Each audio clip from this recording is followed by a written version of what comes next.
April воопшто не е добар за пчеларите оваа година. Ниските температури и дождовите ги парализираа пчелните активности и ги сведоа речиси на минимум, се жалат пчеларите. Активноста на пчелните семејства е намалена, интензивниот внес на полен, да, нешто имат, меѓутоа пчелните семејства е доста намален или да речеме никаков внес на нектар, бидејќи пролетната паша, односно овошките веќе поголем дел се во цвет или поминаа со цветот, така да внесот на нектар е намален, додека поле нешто имаше и пчелните семејства во овој период може да речеме не во критична, меѓутоа во лоша состојба со резервите на храна, бидејќи имат развиено доста легло. За пчеларите април е загубен и компензација на изгубеното сега се чека во мај. Дали тоа ќе биде доволно за добра година? Па се надеваме, ние сега од пчеларите треба да бидеме оптимисти како секоја земјоделска гранка.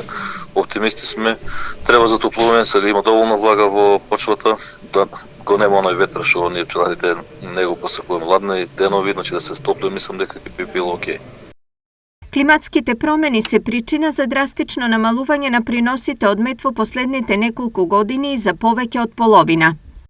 Претходно имавме од 10, 13, 5 до 20 килограми од кошница, додека овие последни години, 5 па и повеќе од 5 години, може веќе 10 години, 7-8 килограма, максимум 10 килограма ќе би били ние задоволни, толку има. Знае и години да, како полонска година, 2021, знае да имат години дека воопшто дори да не се извадат мед. Дали се во ова ќе значи повторно намалено производство и повторно повисоки цени е неизвестно, но цената на медот и онака веќе е се понедостапна за граѓаните, а се понеисплатлива за пчеларите.